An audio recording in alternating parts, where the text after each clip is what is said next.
여러분은 지금 살고 계신 그 집의 명의가 누구로 되어 있습니까?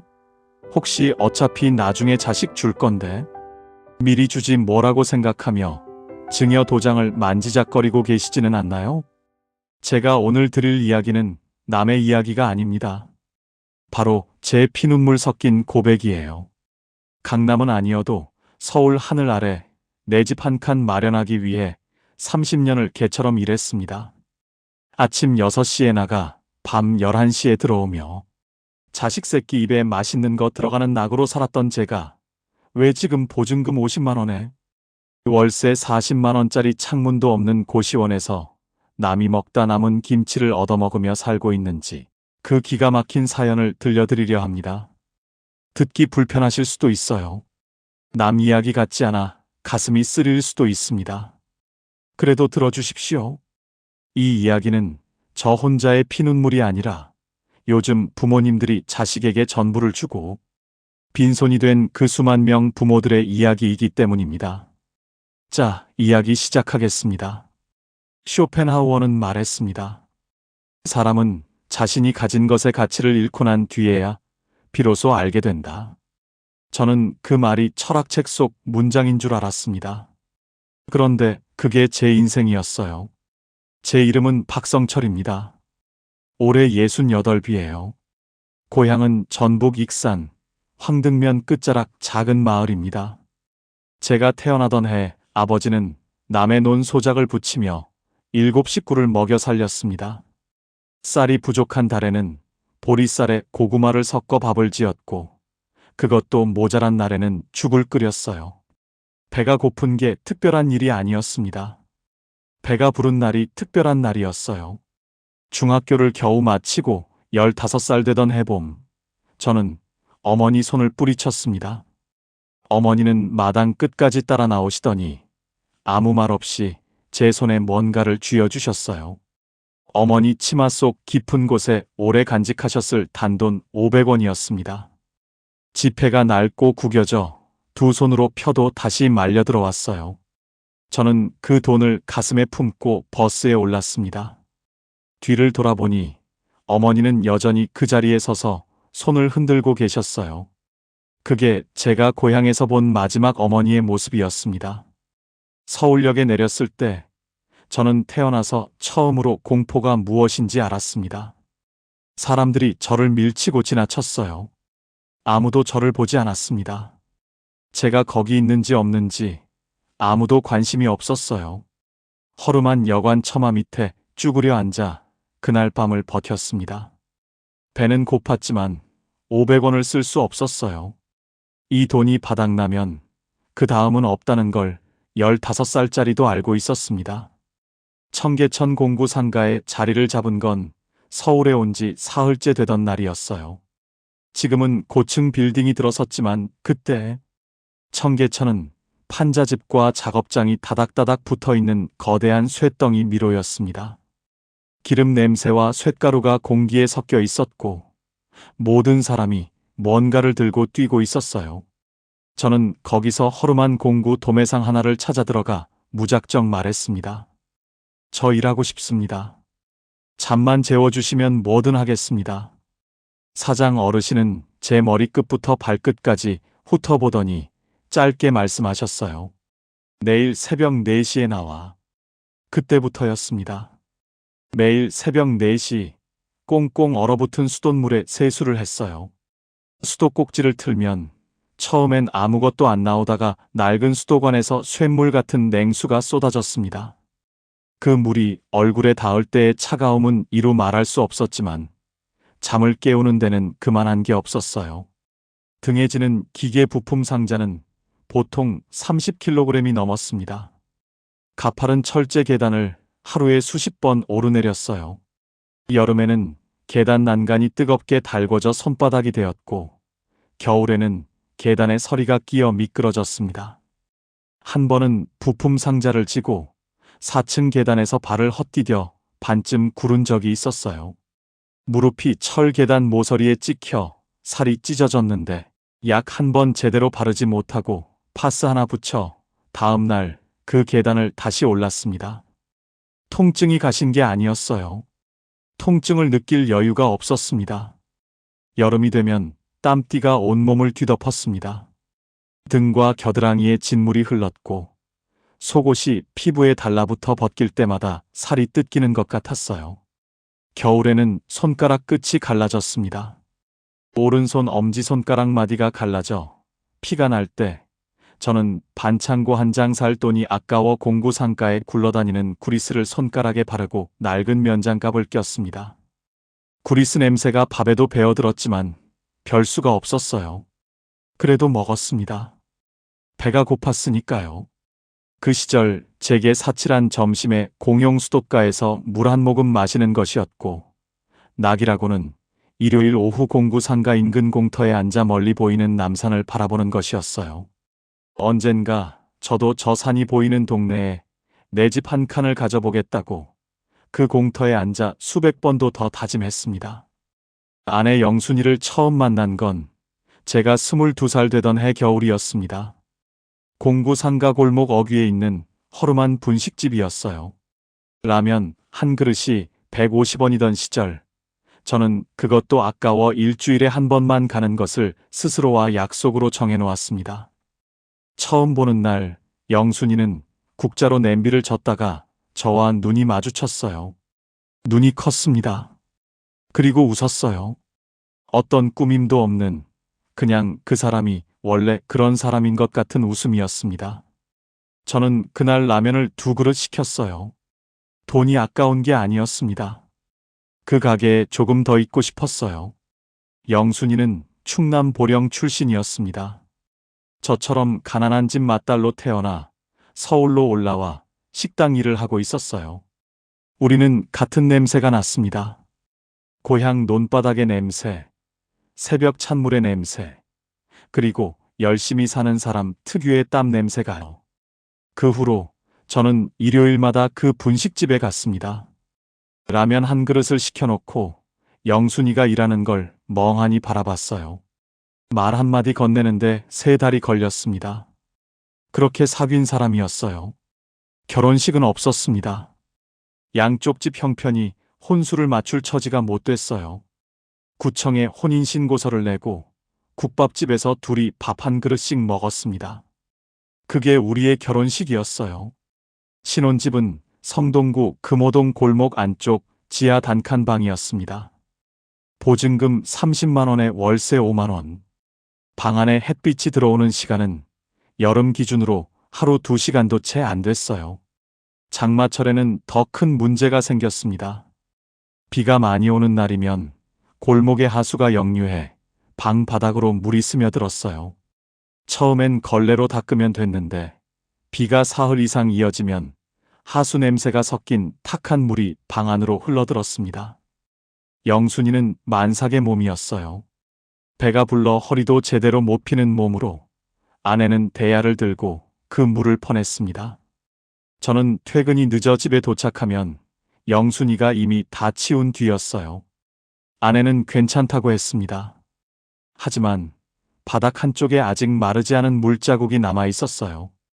그날 밤 저는 아내가 잠든 뒤 화장실에 들어가 처음이자 마지막으로 소리 없이 울었습니다.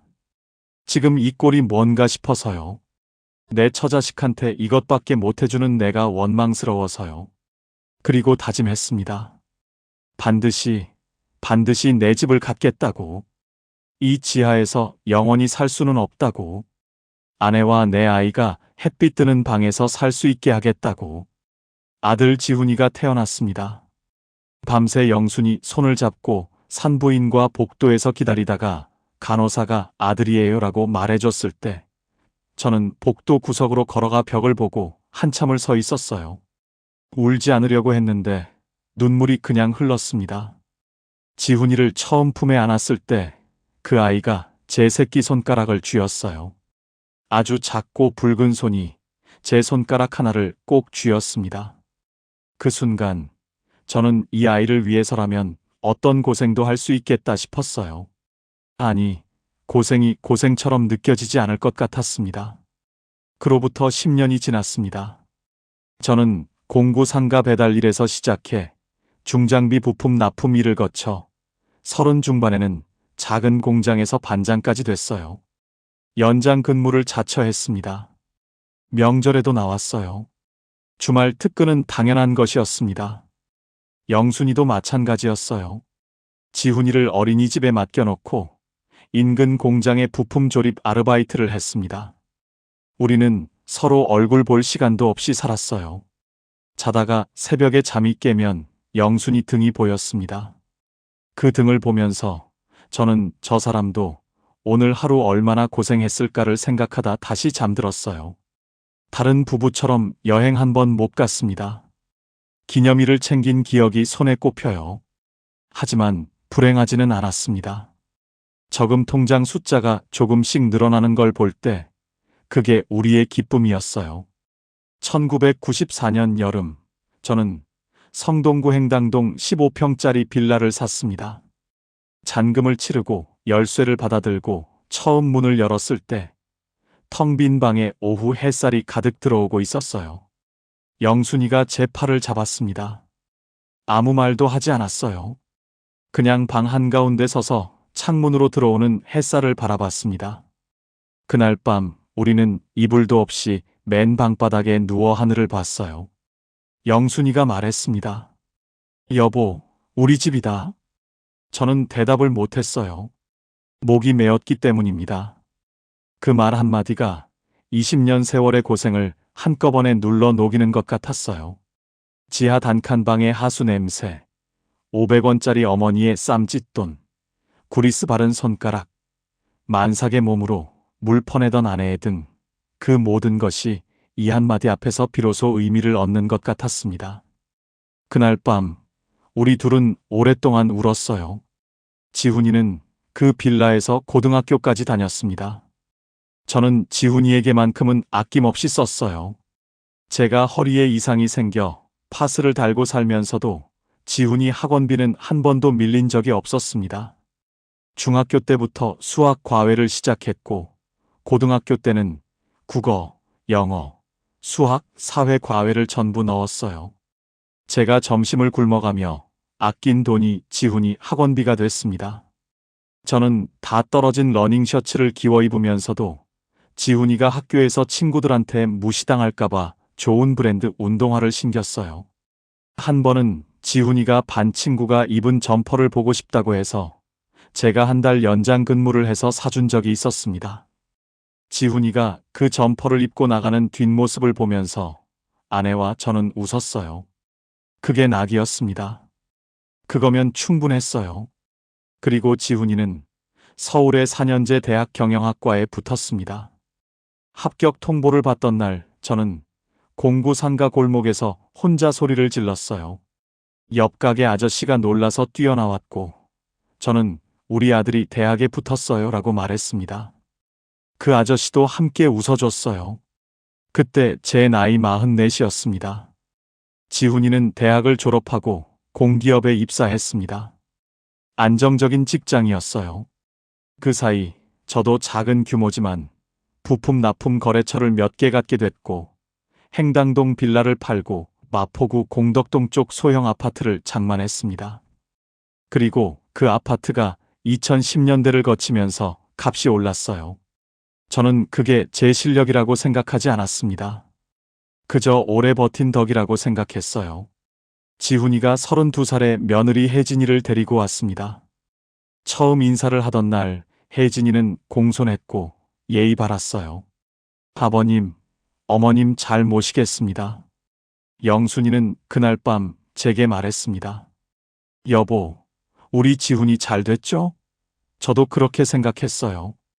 이제 됐다 싶었습니다. 남은 건 노후를 편안히 보내는 것뿐이라고 그렇게 생각했어요.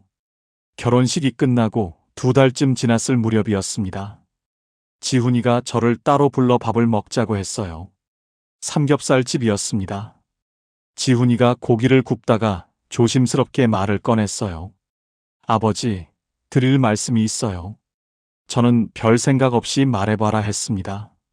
아버지, 요즘 서울 집값이 너무 올라서요. 저도 대출을 알아봤는데 제 명의로는 한계가 있어요. 그런데 아버지 아파트를 제 명의로 증여받으면 담보대출도 더 잘 나오고 지금 증여하시는 게 나중에 상속보다 세금도 싸게 먹힌다고 하더라고요. 어차피 이 집 나중에 제가 받을 거잖아요. 미리 주시는 게 서로 편하지 않을까 싶어서요. 저는 그 말을 듣고 잠시 고기를 뒤집는 것을 멈췄습니다. 뭔가 가슴 한켠이 서늘했어요. 하지만 지훈이의 눈이 너무 진지했습니다. 나쁜 마음이 아니라 정말 그게 효율적인 방법이라고 믿는 눈빛이었어요. 저는 그날 대답을 미뤘습니다. 생각해보겠다고 했어요. 집에 돌아와 영순이에게 말했습니다. 영순이는 한참을 가만히 있더니 이렇게 말했어요. 여보, 우리 아들 고생시키지 말고 그냥 줍시다.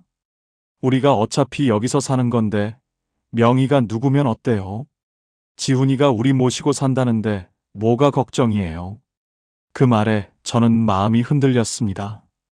그날 밤 잠이 오지 않았어요. 이게 맞는 건지 맞지 않는 건지 40년 가까이 땀 흘려 만든 집인데 하지만 자식이 고생하는 꼴을 두고 볼 수도 없고 이 집이 결국 지훈이 거 아니겠냐? 어차피 죽으면 넘어갈 텐데 저는 그 밤을 그렇게 보냈습니다. 사흘 후에 오래된 친구 재만이를 만났어요. 재만이는 제 말을 듣더니 대번에 손사래를 쳤습니다. 성철아, 하지 마라. 절대 하지 마. 명예 넘기면 끝이야. 요즘 세상이 어떤 세상인데. 효도 계약서라도 쓰고 공증받고 해라. 아니면 그냥 주지 마. 저는 코웃음을 쳤습니다. 재만아, 우리 지훈이는 달라. 내가 어떻게 키웠는데? 내 아들이 나를 배신하겠어? 재만이는 한숨을 쉬며 말했어요. 성철아, 자식이 배신하는 게 아니야. 상황이 사람을 바꾸는 거야. 명예 넘어가면 상황이 달라져. 그게 문제야. 저는 그 말이 마음에 걸렸지만 인정하고 싶지 않았습니다.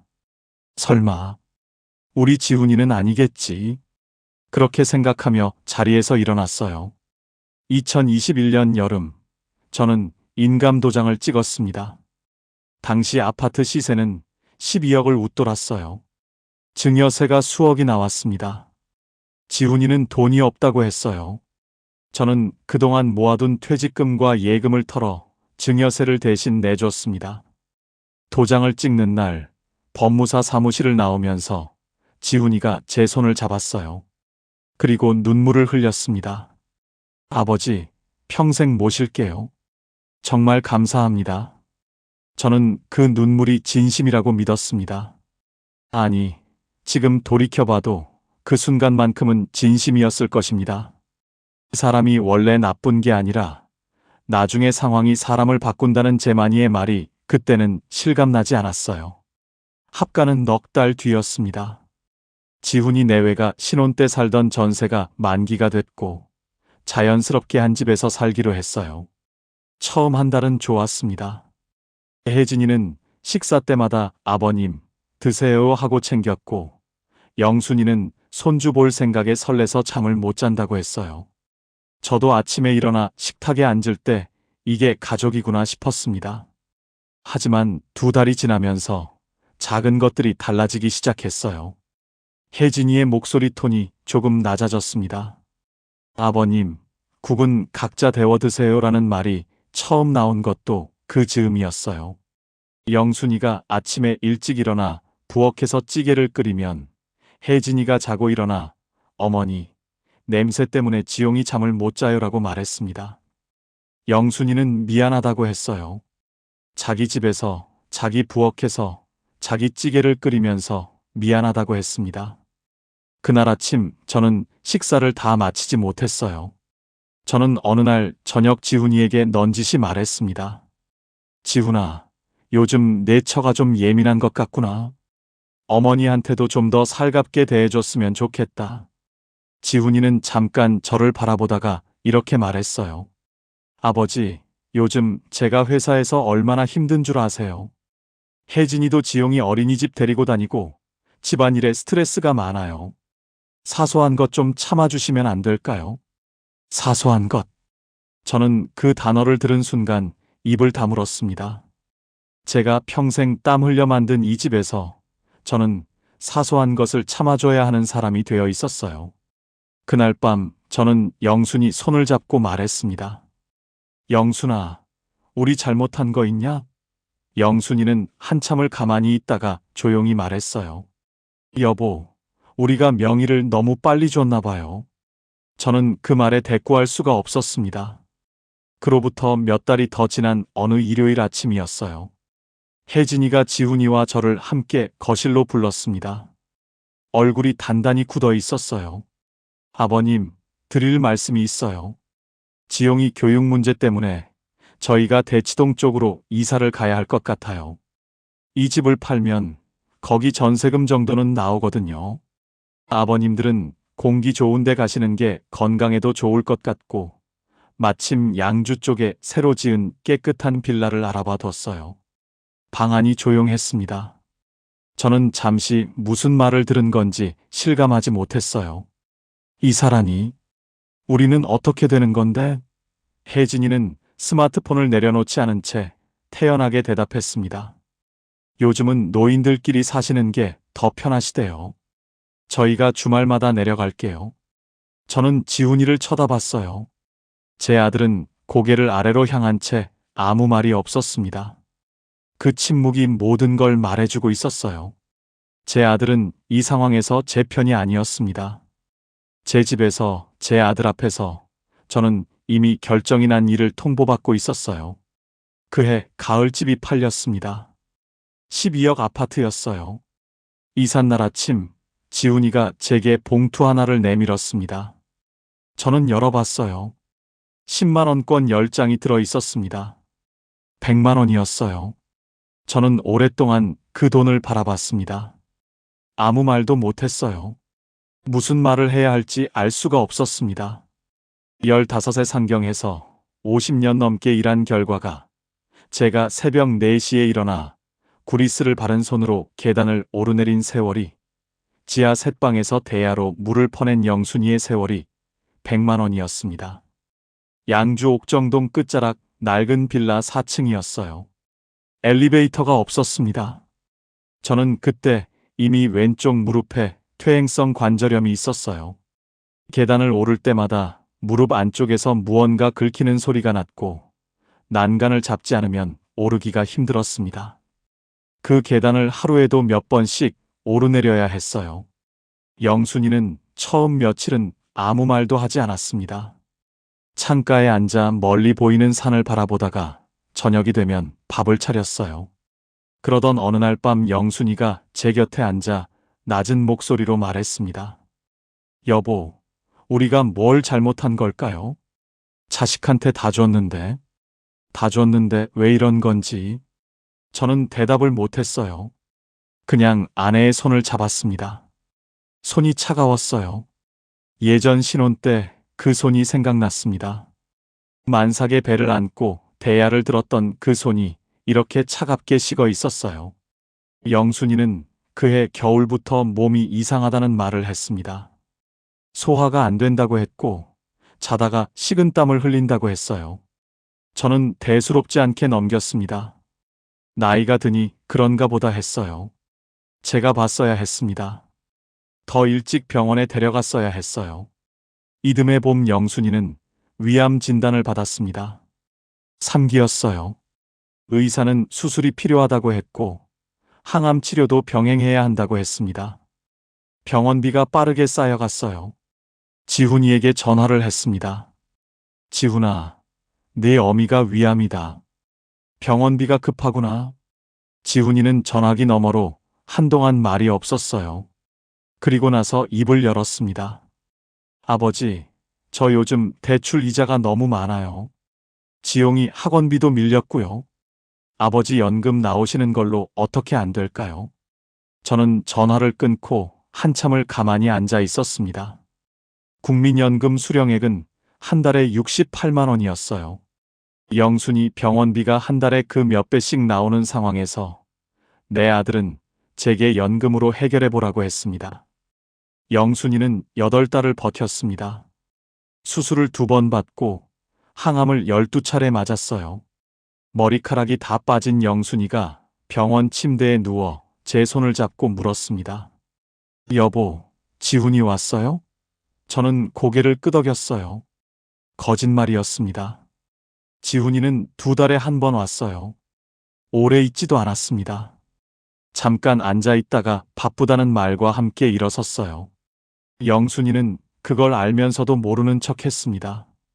그 마음을 생각하면 지금도 가슴이 찢어져요. 아내는 자식에게 버려졌다는 사실을 알면서도 자식을 원망하지 않으려고 애쓰고 있었습니다. 영순이는 그해 늦가을 제 손을 잡은 채 눈을 감았어요. 마지막 숨을 내쉬기 직전 영순이가 제게 말했습니다. 여보, 당신은 잘못 없어요. 당신은 정말 잘 살았어요. 저는 그 말에 아무 대답도 못했습니다. 장례는 3일장으로 치렀어요. 지훈이 내외는 왔습니다. 빈소에서 지훈이는 울었어요. 그것만큼은 진심이었을 것입니다. 하지만 영순이가 눈을 감기까지 8달 동안 아들이 옆에 있었던 시간을 다 합쳐도 일주일이 안 됐어요. 혜진이는 장례식장 한켠에서 조의금 봉투를 확인하며 뭔가를 휴대폰에 기록하고 있었습니다. 저는 그 모습을 보다가 눈을 돌렸어요. 더 이상 화도 나지 않았습니다. 그냥 모든 게 덧없었어요. 영순이를 보내고 홀로 남은 양주 빌라는 감옥이었습니다. 무릎은 더 나빠졌어요. 계단을 오르내릴 때 난간을 2손으로 붙잡아야 했습니다. 영순이가 쓰던 물건들이 그대로 있었어요. 부엌 창가에 영순이가 키우던 화분, 식탁 위에 영순이가 마시던 약봉지, 옷장 안에 영순이가 아끼던 꽃무늬 치마. 저는 그것들을 치우지 못했습니다. 치우면 영순이가 없다는 것이 확실해질 것 같아서요. 생활비와 병원비를 쓰다 보니 보증금이 바닥을 드러냈어요. 어느 날 통장을 열어보니 잔액이 300만 원이 채 안 됐습니다. 저는 그 숫자를 한참 들여다봤어요. 마지막으로 지훈이를 찾아갔습니다. 다른 방법이 없었어요. 서울 아들집, 그 12억짜리 아파트 앞에 섰습니다. 현관 비밀번호를 눌렀어요. 틀렸습니다. 다시 눌렀어요. 또 틀렸습니다. 번호가 바뀌어 있었어요. 초인종을 눌렀습니다. 아무도 대답하지 않았어요. 저는 현관 앞에 앉았습니다. 이민 가방 하나를 옆에 두고 계단 벽에 등을 기댔어요. 그렇게 3시간을 기다렸습니다. 엘리베이터 문이 열리더니 지훈이가 나왔어요. 저를 보더니 지훈이 얼굴이 하얗게 됐습니다. 아버지, 여기 왜 오셨어요? 혜진이 알면 큰일 나요. 제발 그냥 가세요. 지훈아, 아버지 갈 곳이 없다. 방 한 칸만 내다오. 짐 되지 않겠다. 지훈이는 제 말을 자르며 제 팔을 잡아 엘리베이터 쪽으로 밀었어요. 아버지, 저도 지금 죽을 맛이에요. 집값 떨어져서 하우스 푸어라고요. 제발 저 좀 살려주세요. 저는 그 순간 무언가가 가슴속에서 뚝 끊어지는 소리를 들었습니다. 이 사람이 내 아들이 맞나? 내가 새벽 4시에 꽁꽁 언 수도물로 세수하며 벌어다 준 돈으로 대학 보내고 결혼시키고 12억짜리 아파트 쥐어준 그 아들이 지금 나한테 제발 자기 좀 살려달라고 하고 있구나. 저는 아무 말 없이 이민 가방을 들고 엘리베이터를 탔습니다. 1층 버튼을 눌렀어요. 문이 닫혔습니다. 엘리베이터 안거울에 제 얼굴이 비쳤어요. 늙고 지치고 갈 곳을 잃은 노인의 얼굴이었습니다. 저는 그 얼굴을 오래 바라봤어요. 서울역 근처 고시원을 찾아 들어간 것은 그날 저녁 7시였습니다. 관리인 아주머니가 작은 방을 보여줬어요. 문을 열면 침대 하나, 침대 끝에 작은 선반 하나, 그게 전부였습니다. 창문이 없었어요. 관리인이 말했습니다. 창문 있는 방은 10,000원 더 비싸요. 저는 창문 없는 방으로 했어요. 보증금 50만 원, 월세 40만 원. 그렇게 저는 여기 오게 됐습니다. 매일 아침 저는 고시원 옥상에 올라가 해가 뜨는 것을 봅니다. 서울 시내가 한눈에 들어와요. 저 수많은 불빛 가운데 어딘가에 제 아들이 살고 있고 그 아들이 살고 있는 집은 원래 제 집이었습니다. 저는 그 불빛을 바라보며 영순이를 생각해요. 비가 오는 날이면 그날 지하 단칸방에서 대야로 물을 퍼내던 영순이의 뒷모습이 생각납니다. 공덕동 아파트에서 처음 맞이한 아침, 창문으로 들어오는 햇살을 보며 영순이가 웃던 얼굴이 생각나요. 그 햇살이 지금 제 방에는 없습니다. 여러분, 저는 오늘 여러분께 자식을 원망하라는 말을 하고 싶은 게 아닙니다. 지훈이가 태어날 때부터 나쁜 사람이 아니었어요. 제가 처음 손가락을 쥐어주던 그 아이는 분명히 제 아들이었습니다. 하지만 돈이, 명의가, 소유가 사람을 바꿉니다. 제 말이 맞았어요. 자식이 배신하는 게 아니라 상황이 사람을 바꾸는 겁니다. 그래서 제가 드리고 싶은 말씀은 딱 하나입니다. 여러분이 살고 계신 그 집의 명의를 두 발로 걸을 수 있는 날까지 절대 넘기지 마십시오. 그것이 자식을 나쁜 상황에 밀어넣지 않는 일이기도 해요. 부모에게 재산이 있을 때 자식은 효도합니다. 부모가 가진 게 없어지는 순간 관계의 무게중심이 바뀌어요. 그건 자식의 잘못이기도 하지만 그 상황을 만든 건 도장을 찍은 부모이기도 합니다. 지금 이 고시원 방에서 저는 그것을 배웠습니다. 너무 늦게 배웠지만요. 진심으로 여러분은 저처럼 늦지 않으셨으면 좋겠어요.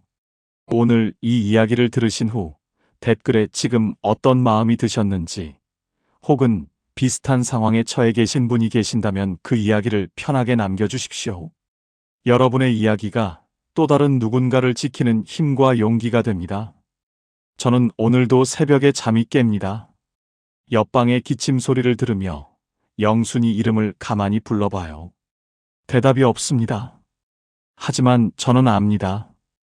영순이가 마지막으로 한 말을 당신은 잘못 없어요.